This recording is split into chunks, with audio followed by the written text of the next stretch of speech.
Good afternoon and welcome to Antithesis.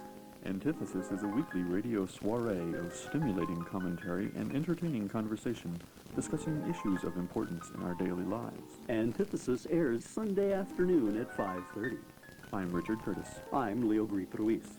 The opinions expressed on Antithesis are the opinions of the person speaking them, and do not necessarily represent the views of the board, staff, or management of KGNU or of us here at Antithesis. Because I might not agree with him. And I might not agree with him. Death and Democracy. The headline in the local paper February 17th read, "Convict slain for views, family claims." That one just reaches out and grabs you, doesn't it? The story concerned a man who was knifed to death last month in one of the most secure prisons in the world, the Control Unit Prison in Florence, Colorado. It turns out some racist nut named Maynard Campbell was stabbed and died in prison. The militia fringe has, quite predictably, claimed that Campbell was assassinated because the government feared him.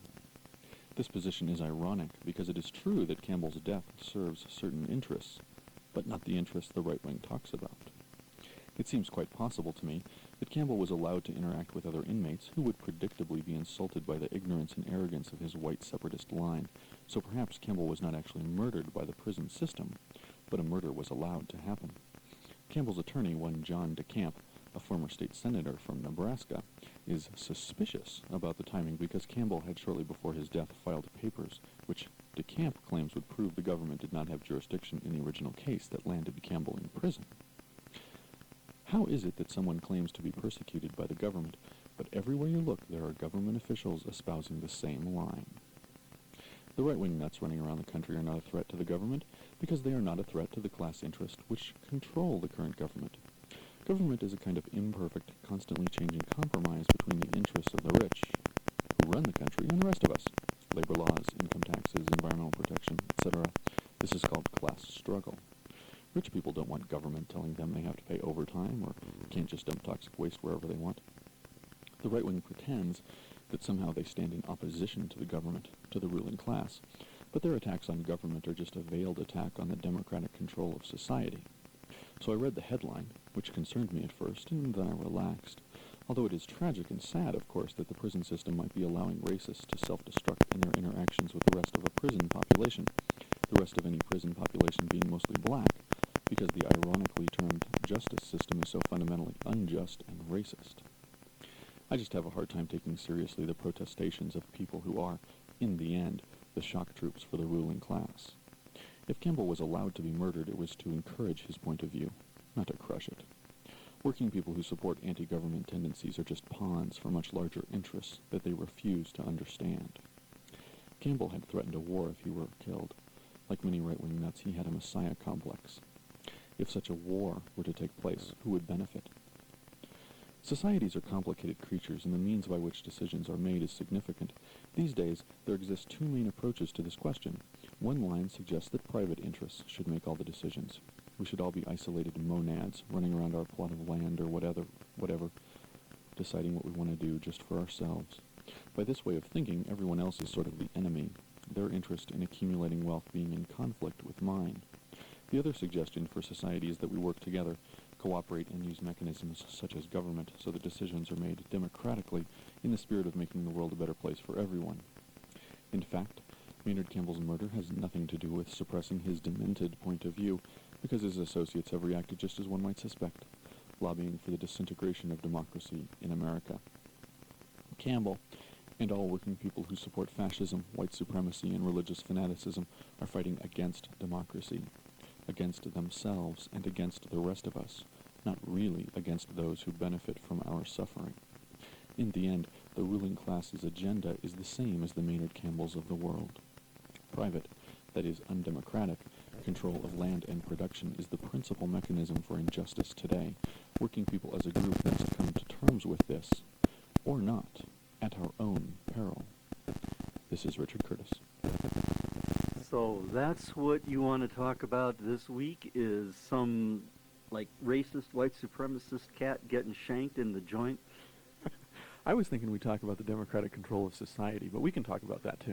Democratic control of society, are we dealing with sort of contradictions in terms here? I mean, are we going to start talking about how back in the early 70s, the Trilateral Commission, which is what planted the seeds, now known as the G7, how they were saying that there was a crisis of democracy because of increasing democratization around the world, that the management elite of the planet was like, up a tree?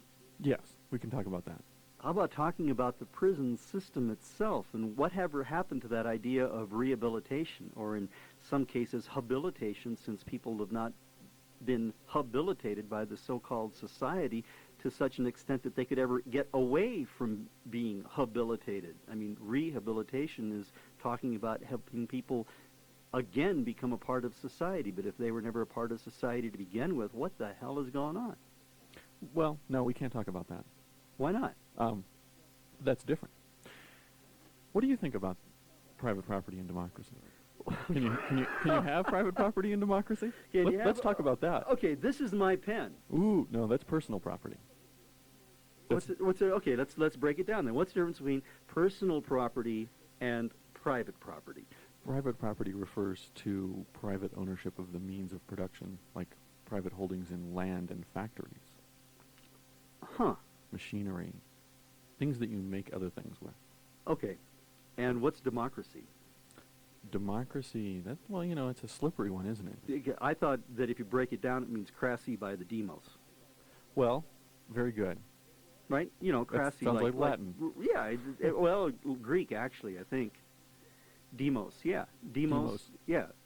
Like, whoever's got access to the means of production's got demos resources.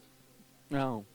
Well, that would be the way it plays itself out. I'm not sure that's the theory. Yeah, okay, so let's break it down. Demos, meaning the masses, the people. Crassy, relating to Power. Power, to control. Like like archy, monarchy, and they call it democracy because I suppose that's more euphonious than calling it demoarchy.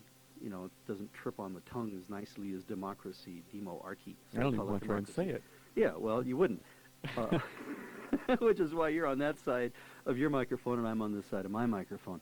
Well, demos and crassy, that seems to me like a pretty good idea, that the people get to say how things work. Which people?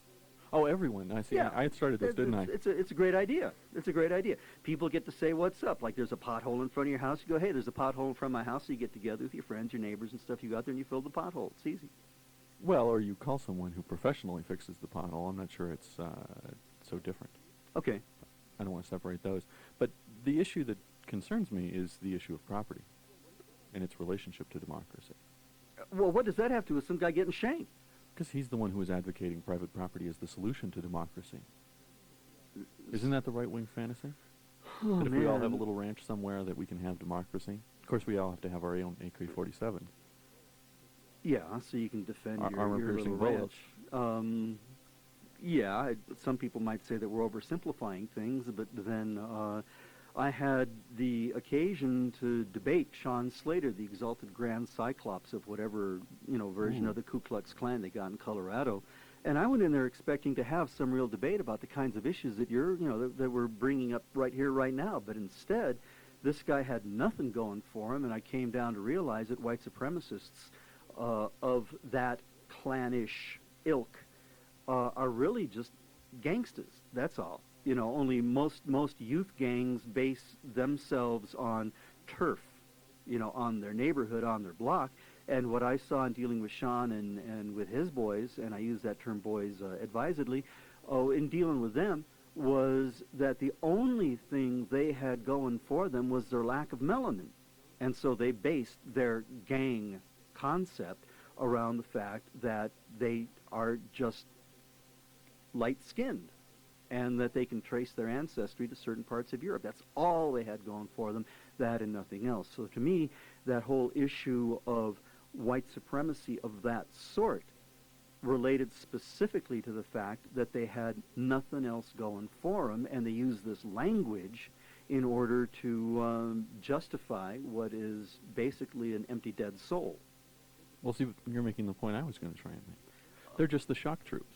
They are the shock troops. They aren't actually articulating the ideology that runs the country. The ideology that runs the country is the ideology of private property rights. Though in a way, I think that we make a mistake when we think of them as the white supremacists. You know, I've used this idea of white supremacy and expanded on it to, I've begun speaking in terms of Euro supremacy, and I would submit that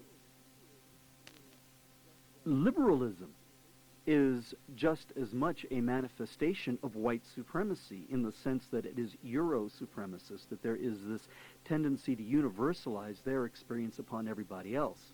So these guys like Maynard Campbell are really only a more virulent form of what is the prevailing and the dominating concept around the world. Neoliberalism. That's what they call it, the economic policy of now letting the free what market they're calling run. it now.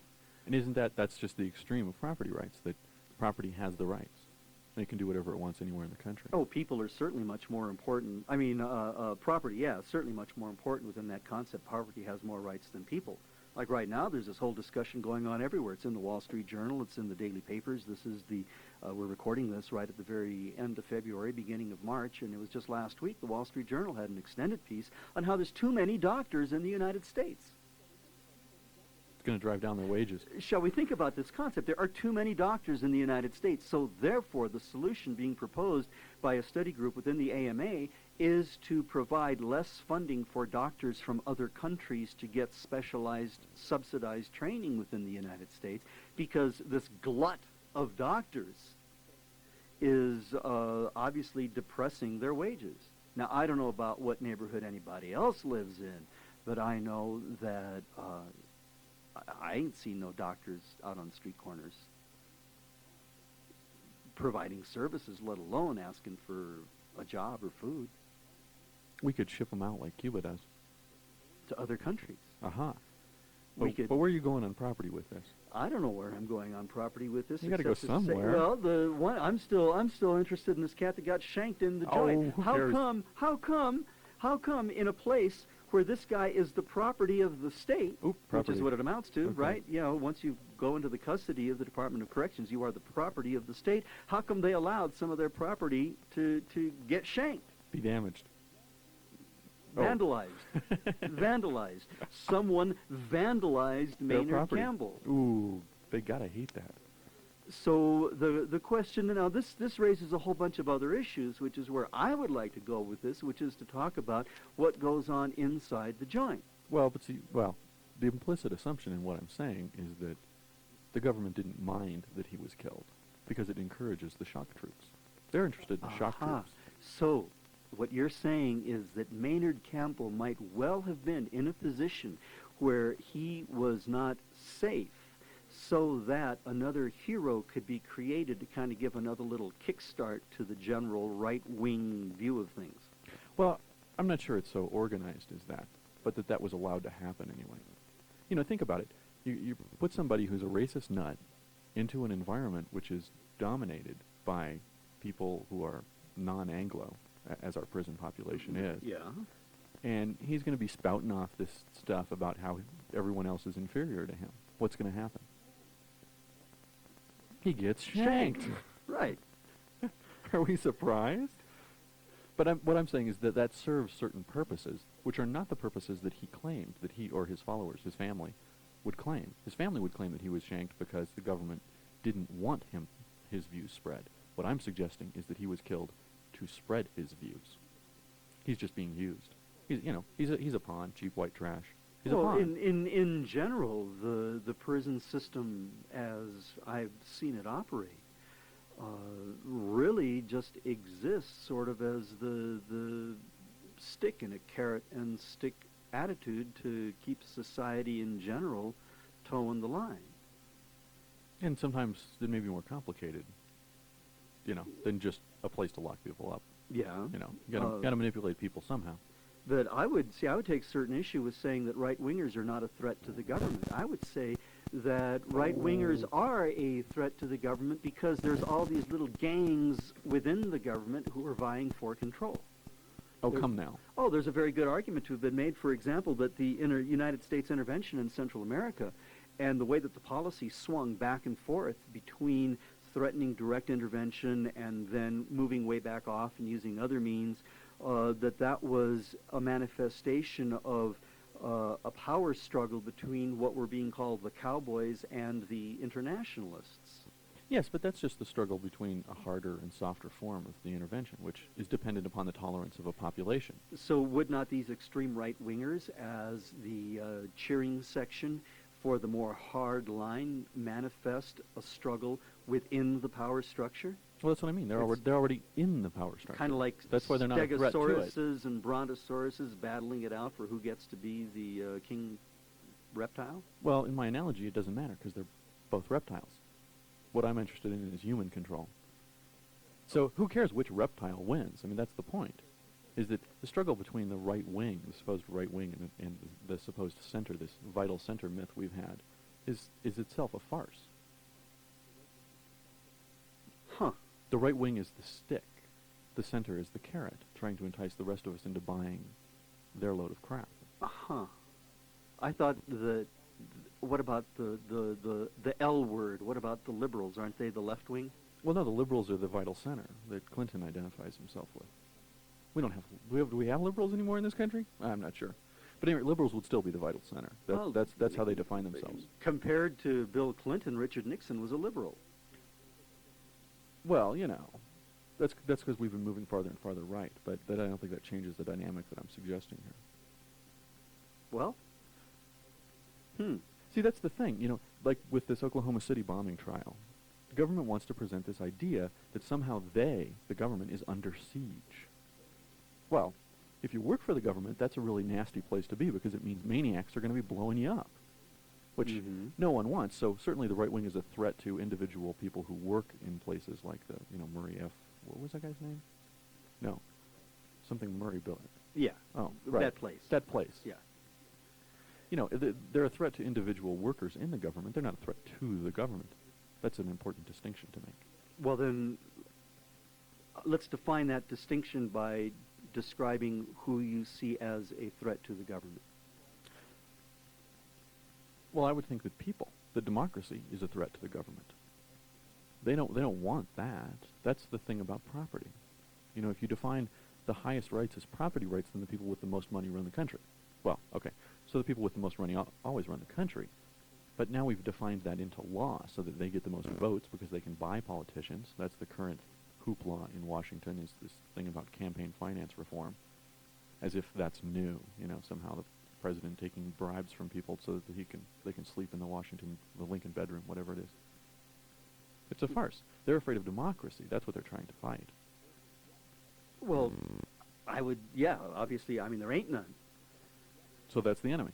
I mean, it's obvious that in the last, I don't know, for how many years it's been that elections actually are, the winner has been none of the above. The fact that a smaller and smaller minority of people even participate in the elections, to me, indicates that most people realize that elections are just...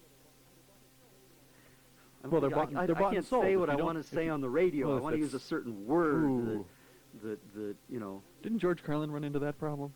Yeah, and they've changed they've something. changed the laws and stuff. But you know what I'm saying? It's like the whole idea that people are apathetic instead of stupidity is defined as doing the same thing over and over again that didn't work, thinking that maybe the next time it will work. I mean, that's superstition. Yeah, superstition as well, right? Is doing something which has been demonstrated to not have any effect whatsoever on anything and doing it because it might be efficacious next time. And obviously, the majority of people in this country are intelligent enough to realize that if they go into the polling place and vote, that it's not going to do nothing because you've got major candidates saying they haven't even read their party's platform. I love that. So Good old Pop most Goal. people... I saw him doing a commercial for Visa the other day. He's God. He's not bad doing stand-up, But the problem here is that we've got the majority of people in this country saying that the political system is irrelevant to their reality, and so they're taking, the demos are taking their crassy someplace else. Well, they're not taking it anywhere because they're not participating. But see, what I would suggest is that the right wing, the purpose of these shock troops, these right-wing shock troops, is to discourage organizing, which would take advantage of the fact that most people aren't voting by giving people an alternative. You want it to look scary to participate in the political process. And certainly if there are a lot of right-wing maniacs running around with automatic weapons and armor-piercing bullets, then it does introduce a certain element of fear into left-wing organizing. You don't want to get shot at, do you? Look, do you want to enter the Indianapolis 500? Well, me? Yeah, I'm encouraging. Why not? Oh. Why not? It's the thing about driving 500 miles Yeah, in a go circle. 500 miles, yeah, really. Do I want to do that? Well, let's just assume that you want to drive around in a circle for a moment. I'd love to do that. Okay, now what do you need to do it? A lot of money. Okay. Okay. Now, most people, if they wanted to get involved in it, would never even consider seriously doing it. They might have daydreams about driving fast. They might go down to the little local go-kart track, and race around and imagine that, they're James Cagney going around the old brickyard or something. But they still realize very well that there is no reason, no way, no how to invest their egos, to say nothing of their lives and their bodies, into driving around in some Formula One race car because they ain't got the bucks to do it. Oh, I see where you're going with So, this. yeah, exactly. Where I'm going with this is to say that for most people, participating in the electoral process has nothing to do with apathy. It has everything to do with the fact that they realize there's no way that they can get up to speed. But see, that's the thing. Democracy relies on people, on the movement of people and popular support for the government. So the government will stand or fall depending on whether or not people believe that it deserves to stand or fall. Their participation in the elections is not the essential factor. I think most people really have not got the depth of analysis to really stop and consider all of the fine details and ramifications of the economics and, the Federal Reserve Bank and all of these different things that are tied into will the government or will the government not function. They just know that in their daily lives, the government really is just one more of those things that is in the way. Well, it is because it functions undemocratically, but it could be, it could be helpful. That's the thing. The right wing is a distraction from that because people find themselves, if they listen to the president, after the bombing in Oklahoma City, identifying with the government against the right wing. Well, I'm trying to turn that around. In fact, the right wing is in alliance with the government. Both are the enemy of ordinary people. So when we choose to identify with President Clinton and his claims that we need to protect America against these people, which in some sense is true, but they are really not much different from him. They are all the enemy. Because they are all trading in this idea that the people with the most money should make the decisions. Because even these racist nuts, ultimately that's the system of government they're advocating. What happened to that guy that was a mayor, the one that this, I guess it was the Democratic Mayors Association or something, said was the guy that had the best grasp on the needs of the problems? What was his name? Larry Agin, something like that? This guy that was running for president in the last election, and he got excluded into everything. Must have been, because I don't remember the name. Right. This cat is a governor, not a governor, a mayor from someplace who was talking about real issues that affected real people instead of just throwing a bunch of rhetoric around. And they wouldn't let him in on the League of Women Voters debates because they said he didn't have enough attention from the press, and when he went to the press, they wouldn't give him no attention, even though he was coming in above other candidates in a number of the primaries. He just got left out. They said that to Ross Perot about participating in the debates. So this cat got shanked. Well, yeah, I mean, everybody did on that one. That's what I'm saying. They exclude the alternative voice and set up a false dichotomy, a false alternative. So what do we do about it? Well, we do this, don't we? What are we doing here? Oh, well, the talking about it thing. We got to talk about it. You got to talk to people. You got to tell them the truth. Oh, you were looking around. I thought you were actually looking for a switch to push or a button or something. No, I was looking for a sign. Oh, I see. I found no sign. See. That was it's a problem when we're doing physical communication and it's radio. I see. So what you're saying that we should be doing is exactly what we're doing right now in raising these issues. Well, it's the start, isn't it? So, well, we do have to organize people too. But I'm just saying that they need to think more critically about what they hear from the right wing and from the center. And And- think about who is the enemy. So, okay. Who is the enemy? Bill Clinton. Is this going to get you in trouble with the I Secret hope Service? not. Well, no, shouldn't get me in trouble. I can say that, can I? Free speech kind of thing? I can say the president is the enemy? Is he? Yes. What about Newt? Newt, oh boy. Well, Newt would be the enemy too. Or is Newt such a buffoon? They're all kind of the now? same, aren't they? Are they really different? Well, according to the handful of people that did choose to vote, there is some difference because some people voted for the other guy. I'm guessing that would be a good sign that they're not very different. That's the point of your analysis, that people don't vote. They're not really different. So and we do have to have alternatives. We got to, hype the alternatives. Okay. You were going to say something? Well, I'm interested in the idea that how can, if you've got a house that's built on quicksand, that's built out of rotten bricks, that's crawling with termites, what good does it do to fix the roof? Doesn't do a lot of good. And so that's where I come from in terms of talking about this corporation doing business as the United States of America.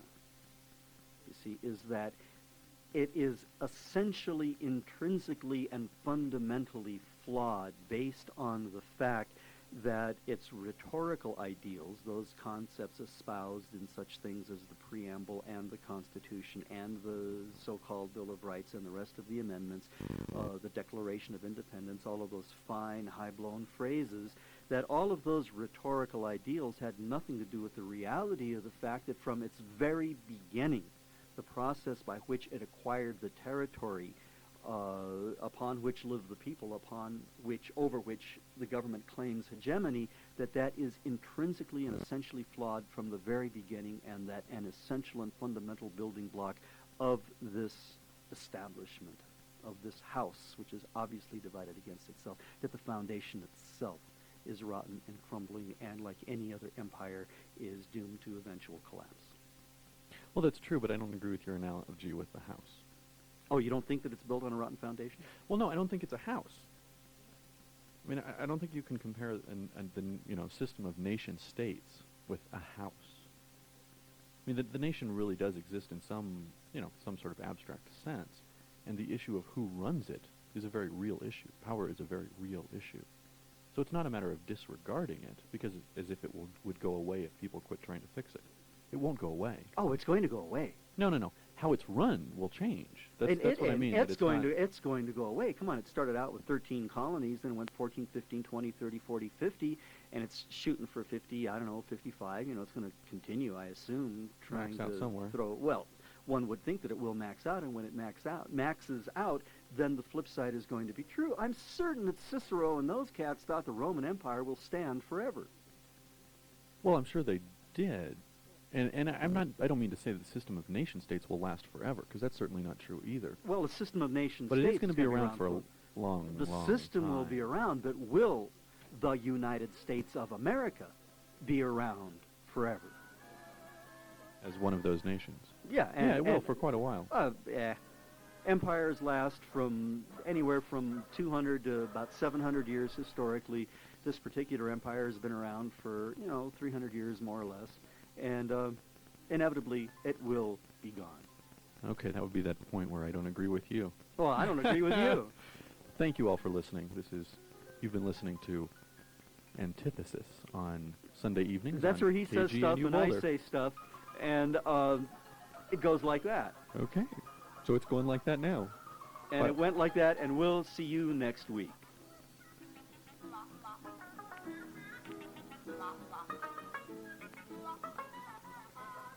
That's the new show here on KGNU Boulder called Antithesis. Sounds pretty interesting, and there's a lively debate going on, which is always appreciated. It'll be aired every Sunday here on KGNU at 5:30, so tune in next week for Antithesis. Up next is the BBC NewsHour.